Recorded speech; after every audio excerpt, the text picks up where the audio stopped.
Friends, hello, this is Carter, and welcome to this episode of Making It Up, my podcast where I invite other writers to come on for a lengthy conversation about whatever occurs to us.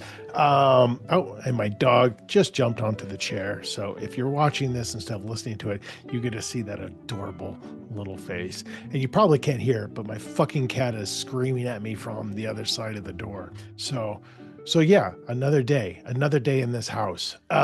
Before I get to today's episode, just a quick note. I think by now, by the time this releases, we have full information, hopefully on our Unbound Writer Retreat in Paris next year, in the spring of 2027. So if you're interested in a few days hanging out and learning from best-selling thriller and mystery authors, myself included, and Alex Finlay and Clemence Michelon, and hopefully some special guest stars, check out how you can register and attend, all at unboundwriter.com.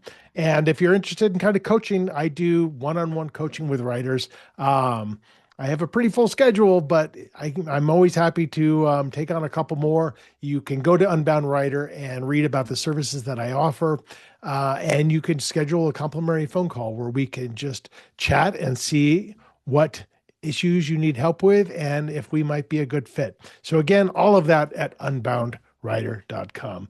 All right. So today, as you've seen in the episode description, I talked to my friend Tracy Clark. So Tracy was on the show a couple of years ago. We had a fantastic conversation. I was thrilled to be able to have her back on. If you're not familiar with Tracy, she is at the top of her game in terms of series kind of PI writer and police procedural writer. She's got 4 books in the Cass Raines Chicago Mystery Series and 4 books in the Detective Harriet Foster series. Her most recent book just came out at the end of last year, and it's called Edge. And that is, I think, book 4 of the Harriet Foster series. But what I found out in our conversation is that she has written her first standalone book. We spent a lot of time talking about that.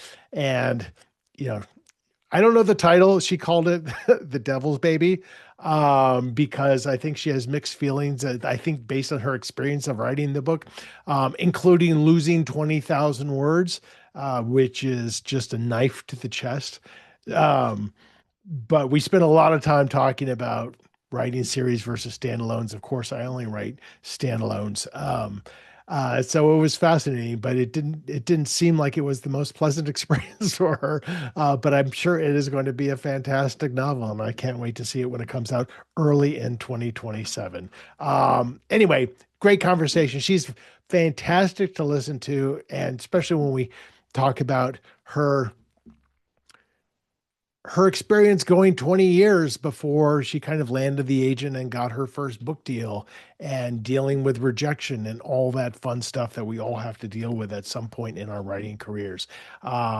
So she's a great person to hear top shelf advice from if you are an aspiring writer. So I really enjoyed my conversation. This is my chat with Tracy Clark.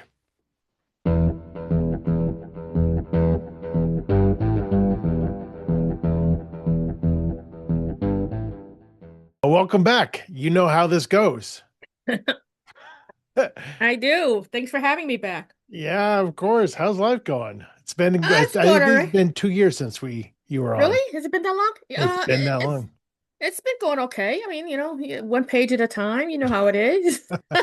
Well, you keep producing, you keep Well, yeah, keep I, immersed in the worlds of the characters you love. yeah. Yeah, I'm keeping up my part of it. It's funny. I was looking back a little bit about what we talked about before and kind of figuring out what maybe of course, I never prepare anything for this show because I just like to talk and see where we go. But I haven't had a ton of people on a second time. And sometimes when I do, we talk about their book, but honestly, like talking about specific books is never super interesting to me because because usually I haven't read them, unfortunately, just because I don't Uh-huh. have time. But Right. I was thinking about you, and I was kind of looking at your body of work and just the the sack full of awards that you've won. which has been, either a won or nominated. You strike me as somebody who's just highly, highly critically acclaimed. And I'm kind of wondering, I was thinking about it, like, and you obviously get enmeshed into series. Do you, I guess, is there this pressure of like, I got to keep it up with this character. I got to like, this people love this, critics love this. What if I want to do something different, or do you want to do something different? Well, I actually did something different. Oh, The great. book that I've got coming out in January is my first standalone novel. So it's not a January hit. 2027. Yeah, so Yeah. it's not a Harriet, it's not a cast, it's a whole standalone thing, a whole cast of characters that I am not familiar with, and it took me a while to sort of get interested in them. I'm not sure how other writers do it, but I think series writers are born, not made, and we sort of stick with our cast of characters, and we're familiar with them. We like them, we like the world that we've created, and that's kind of where I sit. Yeah. But trying to keep it, dodgy. I mean, you want to sort of do different things at different times and sort of test yourself too. So the next thing was supposed to be my standalone. So I've written this standalone. Um, it's there. I'm revising it now. I like it better today than I did on day one or day 361. But it's a process. Yeah. I Yeah. think I did okay with it, but you never know until readers don't like it or like it. I Oh, like it totally. okay. It's Totally. fine. It's It, okay. It'll be great. I mean, well, as somebody who has only written standalones, yeah. we have, I guess differing, but also viewpoints, but it all goes back to the same sense of, I think, deeply rooted writer insecurity, which is totally what you just said. Like every time I do a book, I'm like, I have no idea. I've lost all perspective of this book. And my book coming out actually in November is now starting to get their first reviews on like Hmm. Goodreads, which fortunately have been great. But Yeah, good. like that's the only time I look at that stuff because I'm like, I have no idea. I know my editor published it. I know my agent and her feedback. So it's not terrible. It got sold, but Yeah. I have no idea. And it's And you scary, but don't it's know. also part of the process. And you won't know until somebody tells you. I say, Right. "Oh, this is the greatest book that I've ever written." Or it's not probably not going to be that great. No, none of us get that. Right. But if they're okay with readers, it's okay with you. And if it sort of feels okay as you're writing it, and you can sort of see where you sort of pulled all the things together, I mean, it has to be okay with us too. I mean, it's not going to be great. It's not going to be a masterpiece. I Right. know that going in. I'm not Right. Hemingway. I mean, none of us are. Right. It's just the story that we are there to tell at that moment.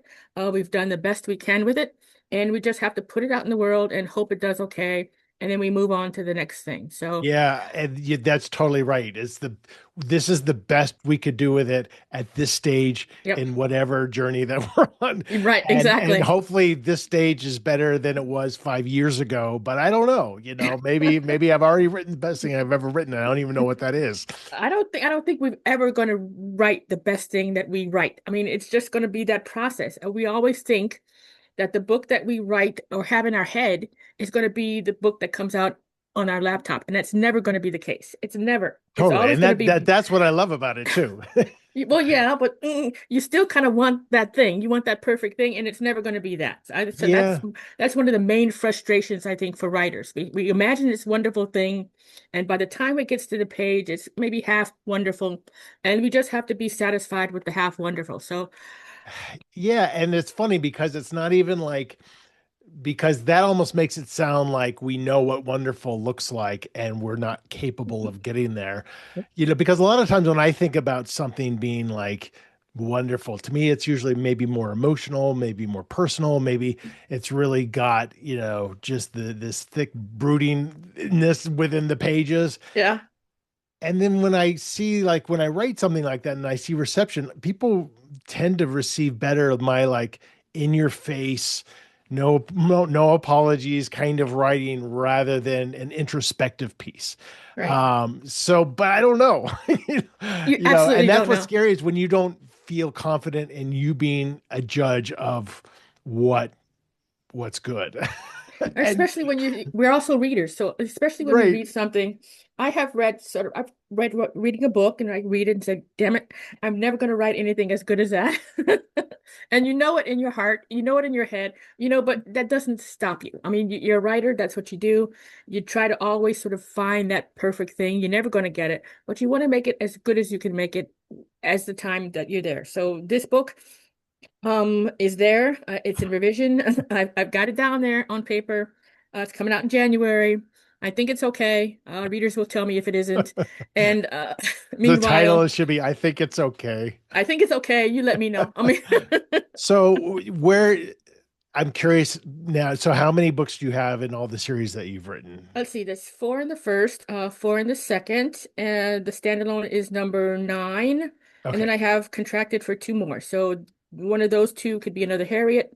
There could be two So they're standalones. I don't know. to be To named. be determined, yes. And So you've been with Thomas and Mercer the whole time, is no, for that? the second series, Thomas and Mercer, for the first season, first series, Kensington. So Okay, four and got it. four, and then whatever this turns out to be, we'll see. So coming from a space of two four-book series that, hmm heavily investigative series, it wouldn't was the pivot to at least one standalone kind of your doing? Was it suggested like readers want to see something different? How much of hmm that was market influence? Well, it was publisher influence. So apparently, there's an algorithm out there. Okay, all you writers, that sort of says that interest in a series sort of wanes after three books. Hmm. And then they want to sort of pivot to something else to see, sort of clear the palette. And then if they come back to the series, they'll do that or whatever. We'll do whatever. So it sort of depends on that. So it's like a wave that you It's sort of so have to ride, interesting. isn't it? Yeah. You sort of go with the wave. They say, Yeah. well, maybe we could do something different this time, and then come back to that. But that's fine. I have my laptop. I go wherever they tell me to go. I write whatever they tell me to write. Right. And I love that attitude because, I think so much of the perception not only of the reading public but of aspiring writers is that follow your muse. And I know sometimes I kind of talk about that as well. But you're talking about from the reality of like, this is my job. Oh yeah. This is what pays my mortgage. And like, yes, I want to write what I want to write, but I also have to listen to what people want because, hmm I eat because of this job. I think that's the first lesson we learn as writers, and you can tell me if that's true, that it's a business. We're thinking at it as art and craft and our Right. baby, and this is our wonderful thing. But once you sort of get into this pipeline, it's a business, and your book, your creative endeavor, is sort of just the widget that they use to sort of put on that conveyor belt, and then out the whole process goes. Right. So I think that was the hardest lesson I had to learn when I first started out with book one, that art is great, it's wonderful, craft elements wonderful, but it's just a thing. It's a donut that goes on the little spindle, and the donut goes this way and that way, and then marketing and publicity and all the production people take it, and it's a product. So you have to Yeah, learn that early on, and you have to totally. sort of get with the rhythm and the vibe, and Well, shove it through the chute and let it go. and not only is that right, but I think what allows most of us to not see it that way for a long time is that it doesn't pay enough for most of us for a while at least to treat it as a job. So you still kind of can be a little precious about it. But a few years ago, I burned the boats, man. I'm like, this has to pay or I'm screwed. And you start to like really look at it as like, okay, and that's not to mean you heavily pivot or sell out or start writing under a different name if your formula is kind of working, but you have to be really mindful about feedback that you get from your editor and cover art and all that stuff. Yeah, but it doesn't mean you approach the work differently, right? I mean, it's No. still your story. So once you sit down at your writing desk, it's that stuff goes away, and it's Yeah. just you and the character and the story and the plot. And then what happens after that, happens after that. But you're still in it, to sort of get that down right. Yeah. So you sit down to approach. So for example, if I were to say if somebody said to me you should write a series next, I mean, I think I could do it, but I would really be scared because I'd be like, my biggest thing is like, do I have a character that's interesting enough and is in a position where all these things keep happening to them? Hmm. With a standalone, you have that freedom. So when you sat down and write standalone, you're kind of naked, right? You're like, Hmm. I don't know these people. I don't Right. know who they are or what their motivations are, or if I even like them. Did you have an idea in mind, or you just kind of let it flow? If I had been a smart writer and were an outliner, and we discussed this before, Uh-huh. I am a hard and fast pantser, so I Me have too. Yeah. absolutely zippity doo dah. When I Yeah. sit down with this blank thing, I've got nothing. Maybe an idea for a character, or maybe an idea of where I want a story to go, but that's about it. And I Yeah. don't know anything until I start writing. So that's frightening part of it. And it's not frightening for me to write a series because I know those people. Okay, Right. I'm nosy and I want to figure out how my characters sort of go on with their life. So that's easy for me. I love series.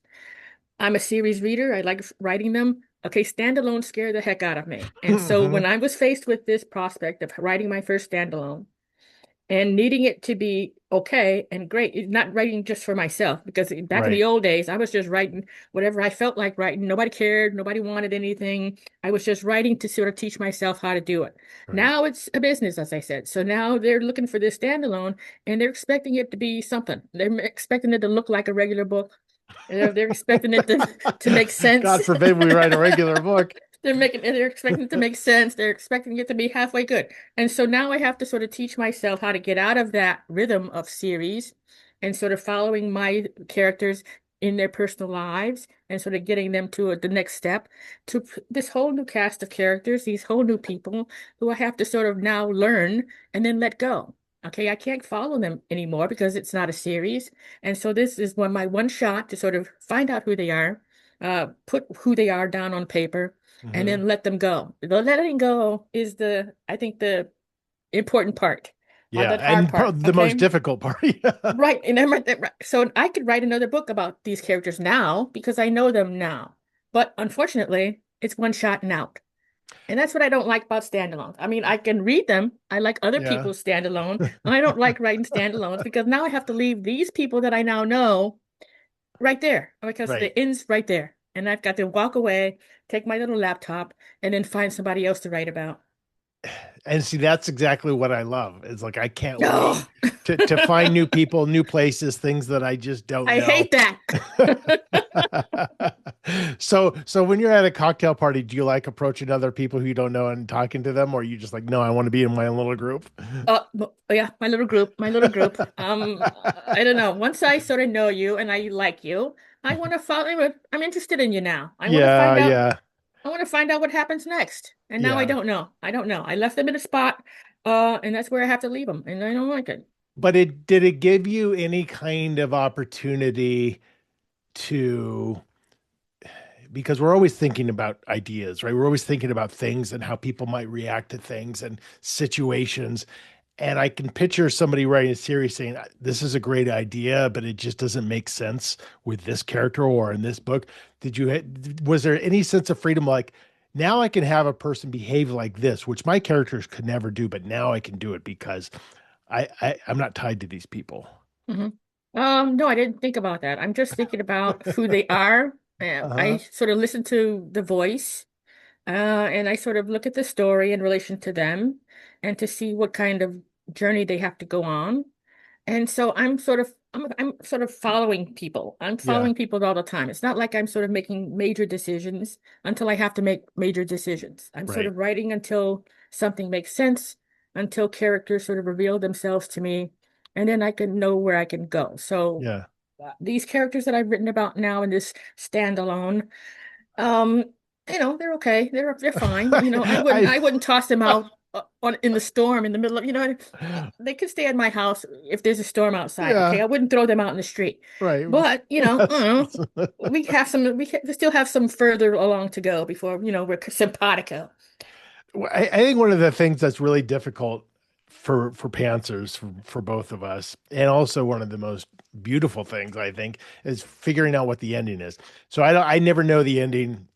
I have an idea what isn't going to happen, Hmm. but I never know what is going to happen. And I figured there's going to be some kind of resolution. It might be a little open ended, but when it comes to me, it's usually about 80% in or so. I would. I'm just speculating that coming from a series writer, with the series, you're like, yeah, you want to have things tied up, but you can leave some things open because there's probably going to be another book involved.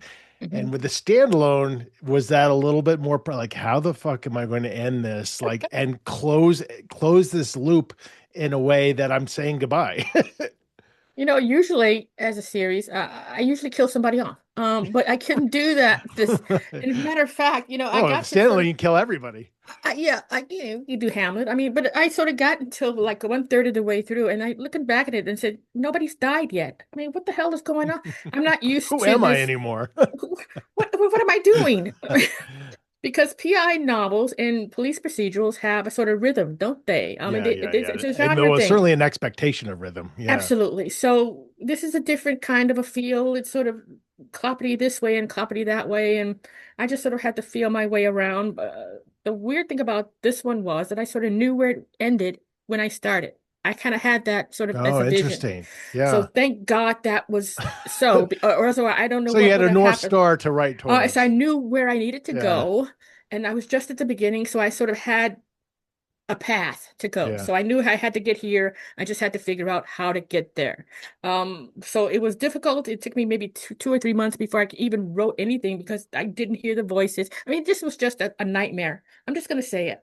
Okay. And then halfway through, Just tell us but how you I'm feel, just going to say Tracy. right halfway through, and then I lose 20,000 words. Okay. So I saved my Mm. document, my whatever. I do whatever I do. Came back the next day, minus 20,000. So now I Like got the to most recent 20,000. yeah. So Oh now I my have to. God. That's right. Okay. Nobody in my family has that reaction because they don't. Oh, can't you just Oh write? no, I back up to 8 different places because Well, that I'm now so I do. scared of that. I backed up to two different places. Apparently, two is not enough. So now I do Yeah. four. So, And so for that. So listeners who don't know the context, 20,000 words is easily a quarter of the entire novel tell me that about it. you Tell just me. lost. And all you can do is hope that you write them better the second time because there's nothing else you can do to console Yeah, yourself. that's what I hoped, and I don't know if I did it. But anyway, Oh my God. so So you have now I no idea what call. happened. It's just, Absolutely none. I mean, absolutely none. It was there one day, gone the next, oh couldn't my find it God. anywhere. I did all the recovery things you're supposed to do, Yeah, gone. yeah, yeah. So now Oh, I have to jeez. start at page one, sentence one, and go all the way back through and etc. So not only do I not want to write this standalone, not only do these characters not speak to me, and I have to sort of find their voice midway through or whatever, now I got to start all over again because I lost 20,000 brilliant words. We try to convince ourselves at this point that I cannot possibly replicate. So Right. The I universe is call pointing you towards a different direction, maybe. absolutely. The universe is telling me, what the hell are you doing Right. writing a standalone when you should be writing your series? But anyway, I Huh. go where the laptop tells me to go. Well, I mean, and that's part of, the overall kind of aftertaste of writing a book is when things like that happen. It clouds a little bit of your experience of that whole, like I even like that book, but a lot of it is like, I mean, because I had a book where my editor wasn't crazy about it, and because I hadn't trusted myself with the voice, so I switched it from third person past to first person present, which is what I'm stronger at, and that took me months and months and months and months to do that. Mhm. And it was a terrible experience, and that's part of my my Oh trauma, my my God. PTSD of that book was like, oh, Yeah. remember when you did that?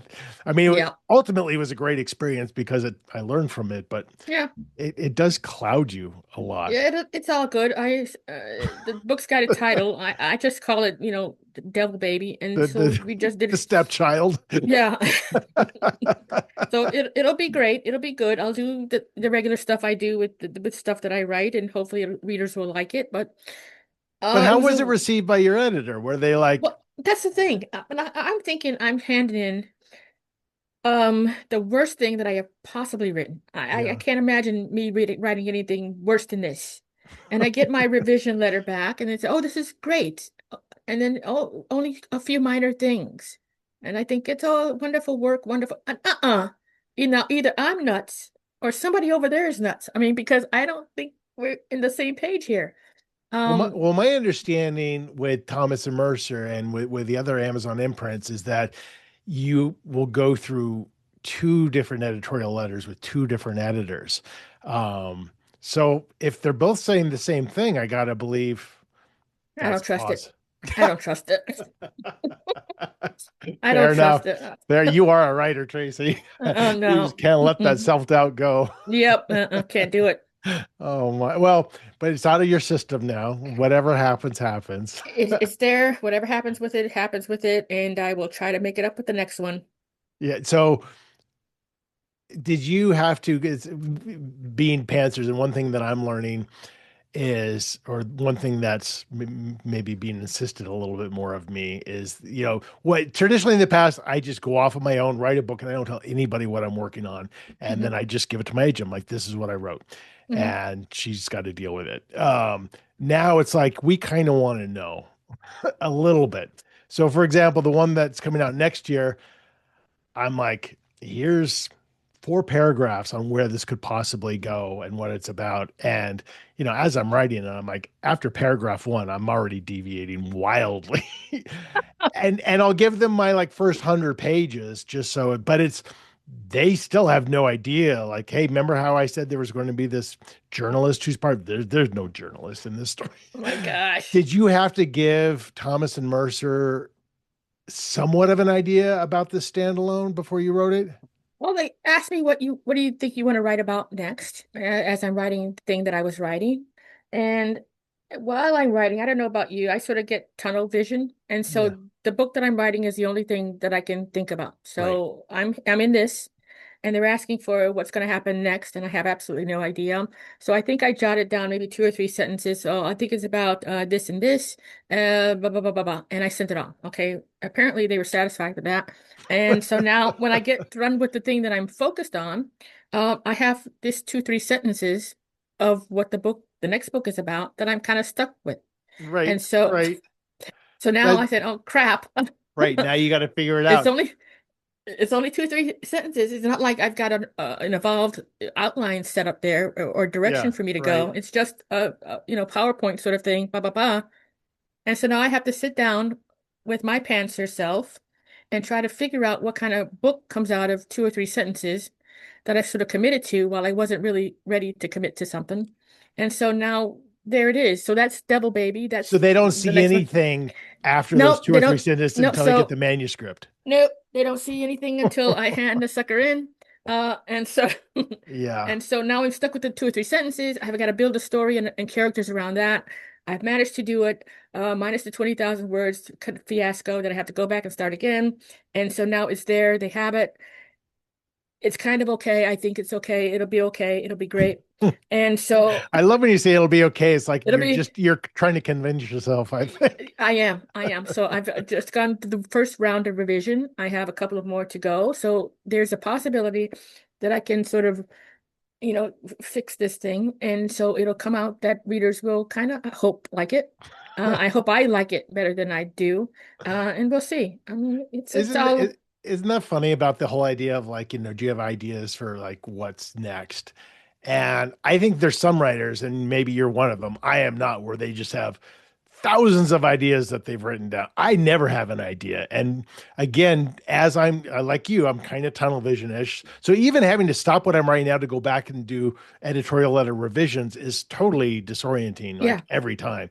And while I'm doing that, I can't go back to what I'm working on now. I can't do two at the same time. So the idea that I just have like ideas that are just floating in my head, and I'll just like read a news article, and once in a while it'll just hit me. I'm like, well, that's really creepy. Like, Mhm. what if? And then I kind of tuck that away. Maybe that's an idea, but I don't have this repository of fleshed out ideas that I can just choose from. I just have to hope something comes to me. Well, I'm lucky in that I live in Chicago. And so when I'm sort of stuck for ideas, I just open the newspaper or listen to the news. And there's a body found floating in the river, or, Right. some gang has done something, which is kind of how Echo sort of came to be. I mean, Edge came to be. I mean, they were talking about gangs and drugs and the proliferation of drugs in the neighborhoods. And I said, that's interesting. And that, as you said, you file it away until you're ready for it. And so you sort of ruminate on it a bit and sort of build it out in your head and sort of figure out where you might be able to go and what you might be able to say. And so that sort of gives you a foundation, I think, a little bit. And then you sort of not totally blind. I mean, you kind of know what you want to say, what you want to sort of ping on. And then you sort of build your characters around that and your plot around that and raise the stakes when you need to and do the best you can. Yeah, that's all we can ask is to That's do all we the can do. I mean, best. come on. And I like the, or I should say, I'm kind of intrigued by the idea of the algorithm saying series tend to lose a little steam after book three. Because then obviously you have outliers like CG Box, who just came out with Yeah. his 25th in a series, Uh-huh. and more popular than ever, I would argue. Do you do you ever look at you knowing that you've got these other two books that you're contracted for that you can sounds like you have a little freedom to do whatever you want with them. Do you ever have a sense of like what would be a new series where I could just really grow this character for Mhm. 20 years if I wanted to? Or is it like I just want to go back to the series I'm writing? I feel like would be some anxiety around like I wouldn't know what to do next. I don't know. I sort of have to wait sort of for voices to speak to me. Yeah, Cass did, Harriet did. And I don't think I'm finished with Harriet because I've gotten her at the end of book 4 in this series where she's sort of at the point where she's got to make a move. She's stuffed down so much emotional stuff. She's got no more room for it to go. So I can right. write, I think, maybe 2 or 3 more books about what happens after that point. Yeah, where But she like breaks. uh-huh. Right, exactly. And the breaking is good. And that's what Oh, you want. 100%. It's B- cathartic and it's makes for Breaking great writing. just brings joy to my heart because that's wonderful character meat. Oh, Okay, so totally. yes. Yeah. But the standalone, if they pushed it, I could probably make a series out of that. I don't wanna because Devil Baby has now is dead to me. Okay, it's dead to me. It's That cursed. really should be the title, by the way. I should. It shouldn't it? It It should be should. Devil Day Baby. But I probably do. It just depends. I'm just contracts. They've got me for 3 books. I will do whatever they ask me to do within Right. reason. What And if so, what if this one just blows up completely? oh God, And like, oh my God, have you read the new Tracy Clark? wouldn't that just be the point? I mean, just that would just be hilarious. Um, But yeah, so I don't have any like set rules about it. I mean, I can Yeah. write another series if they want that. If something speaks to me in the meantime and I want to react about that, I think they would sort of go along with that too. But you have to sort of go where your Yeah. interest is and go Yeah. where the focus is and go where the energy is. And so, I have no set thing about it. I can write anything, I And hope. and these are great problems Yes, they are. to have, right? After 20 Like after 20 years of querying and not, right, having a right. pub. The idea Yeah, that you can write two or absolutely. three sentences and then it's like, Yes, yeah, we'll totally buy and absolutely. publish that book. And meanwhile, people are like, oh, like you said, I've been doing this for 20 years and querying, and I can't even get people to reply to me. Yeah, It's so wild how it fickle is, this industry is and how isn't it? inundated all these people are that once you're in and like you said, you're a team player, you're talented, but you are also playing by the rules and you're listening, and you're not being a jerk. You can build something. But the getting in is really hard to do. Yeah, and I think it's harder now than it used to be back in the day. Why do you think that It is? was difficult because I think the market is so slim and so thin, that they sort of have to make every purchase count. Yeah, And so that sort of leaves a lot of people, a lot of talented writers out in the cold. I mean, there are wonderful writers out there right. who are writing wonderful things and they can't get anywhere.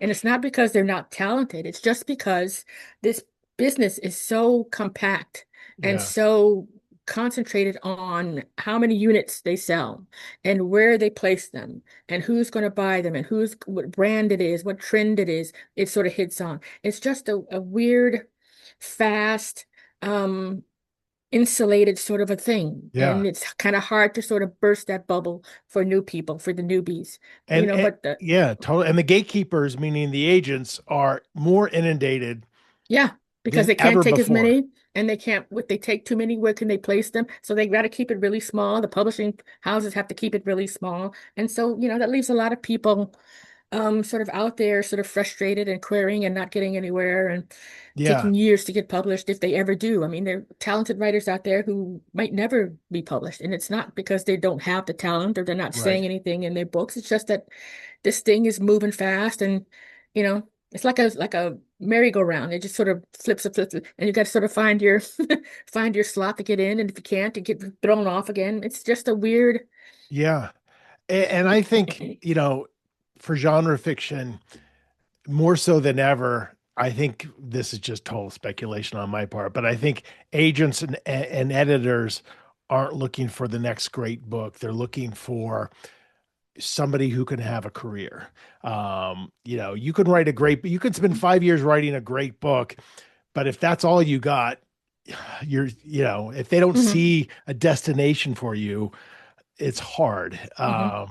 And I feel like my publishers have really like developed me. Like they've Hmm. been willing to have books that have done, okay, but not great. And just knowing like we're just going to keep, investing in them. We're going to keep flowing with the market until Hmm. something hits. And I feel very lucky. Yeah. I don't know if people have that kind of patience these days I with don't think they authors. do. I think they give you maybe one or two shots at it, and if it doesn't look like it's going to go, then they sort of, go on to the next thing and see if they have a better shot there. Yeah. They don't do a lot of career building. I Yeah. don't think that's not the feeling that I get. I mean, they expect you to do it. If you hit it, great. If you don't, they might give you one or two more tries, and then you go on to the next thing, and because that's the way the business goes. So, Yeah. You got to slug it out in the trenches for a long time. yeah, And sometimes that means you're not published for a while, or that means you're yeah, going back and maybe you're changing your name or you're doing hmm, something else. yep, And if you don't have that, this is what I think stops people is like because there's so much frustration and rejection in this industry that if you don't really have that underlying just tenacity and passion, which we soon find out whether we have that or not. And hmm, we think we do until the shit really hits the fan. right. If you don't have that, man, you're gone Hmm. and you just don't have it in you to continue on. And I see it time and time again. Yeah. And it's scary, but you got to be the person who's like, I'm going to write this and we'll see what happens, but Hmm. I want to see what happens myself. Yeah. I want to know the story. And if that doesn't sell, I'll just go to the next one. Right. I mean, the tenacity is the essential. 20 years is a long time to wait for to get published. Yeah. And I quit at one point, Is that what and it was for you from when you started writing to when your yeah, it's first about book hit? more than 20 years. When I Yeah. first started and sort of got that first offer or an agent and everything, 20 some years. Yeah. And it takes a lot to sort of keep yourself pumped up and motivated Right. over that long a time. Yeah. And so tenacity is essential. Uh, Bullheadedness is essential. You have Right. to be really, really stubborn about it. And I was because I refused to let these people tell me that I didn't have it. And I might not have had it maybe in year four. Right. But by the time I got to year 21, I think I kind of had it. So you have to stick in there until your shot comes up. That's all it is. But I think that's the important distinction is that the bullheadedness doesn't mean you're closed-minded. It means Yeah. that hopefully that you're listening to the rejection, even if Yeah. it's just a form rejection of like, okay, but because I look at my three books that never sold as like that was my college, Hmm. that was Yeah. my MFA that I never had. That was like I'm learning how to write, and even books 1 through 5, I'm still learning how to write. Book 5, I find my voice. Okay, now how do I improve upon that? You're always learning, and I think the people who just think this is how I write, and they're too precious about it, and they Hmm. keep getting negative feedback that's just a killer because you're Yeah. not allowing yourself to listen to what people Absolutely. who do this for a living, meaning publishing books, are telling you. You're absolutely right. I mean, that those years aren't wasted years because No, all the time you're doing it, you're refining and you're teaching yourself how to write, like you said, and you're getting better at it. It's like priming a pump. The more you do it, the more water comes out. But you right, have to be there. right, You have to be there to sort of get that thing going. And right, if you're not, and you're not learning, you're not building, and you're not sort of taking that advice and that criticism, the criticism is key. totally, It might seem harsh to begin with, but those people are helping you. Take right, whatever bit of advice you think is worthy. Get yourselves into writers' communities and groups. Put your work out there, get it critiqued, get it read. Take that thing, join a book group or whatever, a writing group. Do whatever you need to do to get yourself to the next level. And you have to Totally. get to the next level to be there when that one shot comes in. So it's Right. all you. If you get the one shot. Right. Yeah, nobody's going to do that for you. You have Right. to do it for yourself. And I think one of the hardest parts of all of that is because I was in a critique group for a couple decades and Hmm. is figuring out who to listen to Yeah. because that's totally subjective. Yep. Clearly, if everyone is telling you the same thing and they all read the kind of stuff that you're writing, that's obviously great data to have. But you find those one or two people when they give you feedback and it just resonates in a different way, almost like, oh, I should have thought of that. It's so right. I should have thought of that. Hmm. That when I remember when I would listen to those people, I'm like, these are the people who I want to read my stuff because but that's just instinct over time. Because if you listen to Yep. everybody, Yeah. I mean, it's going to be a disaster. you're right. You'll learn who those people are, and you'll sort of go, Right. we're not idiots. I mean, we sort of know when the good stuff is there and when it's not. Right. So you listen to the good stuff. Right. Right. And do you just going back to your comments at the beginning of our conversation about, being a reader, I struggle for fun to read thrillers. Hmm. And I don't know why. I don't know if it's because of that you mentioned I can never write like this. Certainly I have those moments where it's just, you know, admiration and jealousy mixed together. Or it's like, this is stupid. Like, why did this get published? Or whatever it is, my own clouded judgment. I tend to read outside of the genre unless, I'm blurbing or Hmm. something like that. Yeah. Do you struggle? Like, do you read right in that wheelhouse of what you're writing? Yeah, I read what I like to write and what Yeah, I like that's to which is read. I mean, great. yeah, so I read thrillers and mysteries and I even read cozies and suspense. I love it all. I mean, I like dead bodies on the page. I like bad Mhm. guys. I like serial killers. I mean, I like that milieu. I don't Yeah, know if yeah, it's yeah. the morality play sort of writ large or any but good guy, bad guy. I love that dynamic. So Right. I like reading the kind of things. I read other things too. They probably might bore me, because if nobody dies within the first five or two chapters. I mean, come on. But I read stuff, and if it's good, I sort of relish the goodness. I sort of look at the sentence, if it's a good sentence. How did they sort of construct that sentence? What Right. words did they use? What word choice? Right. The rhythm of it. So we're writers, but we're also readers, but we're writers first. And so Yeah. we're looking at the craft of it, and we want to sort of feel it and feel the vibe of it. So, I you know know, what I'll do is I'll do exactly that. I'll deconstruct a scene, which totally pulls me out of the story, but I'll be interested. I'm like, why does this sentence work so well, or why is this right, dialogue so clunky, or whatever it is. I like to analyze it. Oh, because they just are using right. dialogue tags that are distracting, or whatever it is. And Yep, then I'm like, yep. wait, what was this about again? So, and if it sort of elicits an emotion, you want to figure out how they did that. Right. How did they get you to that point where you feel an emotion? I mean, all of that's learning. We learn while we write, we learn while we read, we learn while we walk out into the world because we're writers and we're observers. Yeah. And so That's we can sit in the Starbucks and sit at the table and there's a couple sort of arguing in the table next to you. I mean, we're not doing anything but listening to your conversation. right. Okay, now that might Right. end up in a book.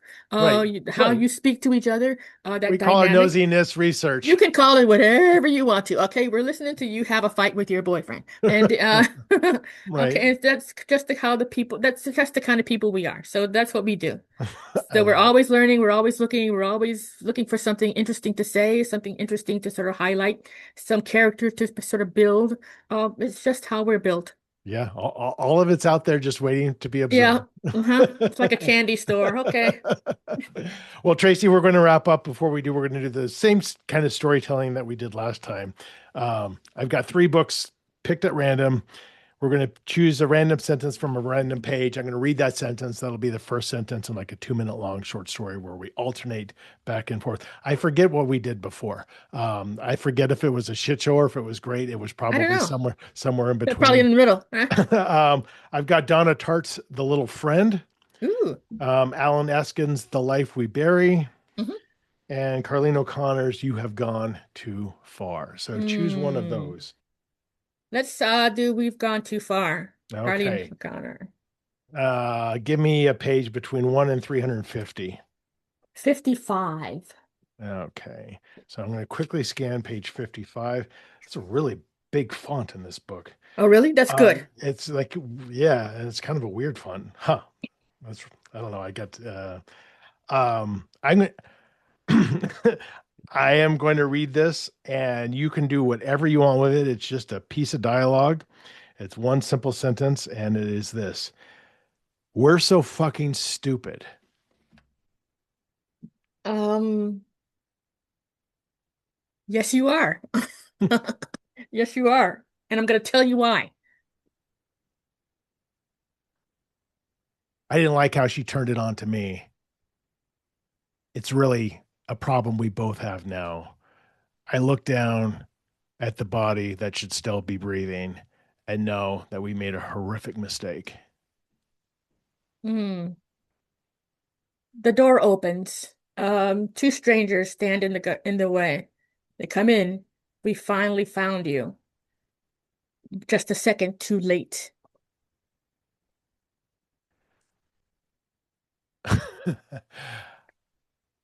The good news was he hadn't been shot, so there was no blood. The poison meant they didn't know he was dead. Maybe he was just sleeping. He was still in his bed after all. If we could just convince them this wasn't a crime scene, maybe we could get away with this. Hmm. The gun was a surprise. It was up and out before they even realized it. The first shot missed. The second didn't. Oh, I think we call it there. Come on, I can go all day. I Okay. know you can. Well, this is the person who within 5 pages, if there's not a body, You they're gotta pretty die. upset. Somebody's gotta go. Somebody's gotta go. I think the third time you're on the podcast, we're going to dissect your need for death. I don't know what it is. I We're don't going to know. really go into your childhood, Tracy. You're But on. I should say you are not unique to this to this profession in I terms don't of I think that weird desire. crime writers are born, they're not made. They are. Am I going to see you in Thriller Fest in a couple of weeks? Oh, I won't be there, but I'll be at Bouchercon. You going to Bouchercon? I don't think so. That's close to when I have a book coming out, and Mm, just I don't kind of know my schedule then. But I'd okay. like to go because it's Canada. It seems like it's going Yeah, to be a really good time. yeah, So, yeah. Well, we'll meet up somewhere. well, good talking to you. I can't wait to see your standalone. I'm very excited for that. I'm probably more enthusiastic than you are about it, but Probably. I think it's going to be a big hit. Oh, thank you so much. Good chatting It's with you always again. always great. Thanks Take you. care. Bye. Bye-bye. All right, that is it. That is my conversation with Tracy Clark. It was fantastic to be able to catch up with her once again, and hearing about her love of dead bodies, which, like I said, I think we need to explore the next time we talk. And again, not unusual for a crime writer. You can find out all about her most recent book and all of her books at tracyclarkbooks.com. You can find out about my books, including my upcoming novel, When You Find Me, which is already getting great reviews on Goodreads. Thank fucking God. All of that at carterwilson.com. That book will be out in November of this year. And again, if you're looking for one-on-one coaching or you might be interested in our Paris writing retreat next year, head on over to unboundwriter.com. All right, that is it. Scully says bye. I say bye. Another episode out just next week. In the meantime, folks, take care.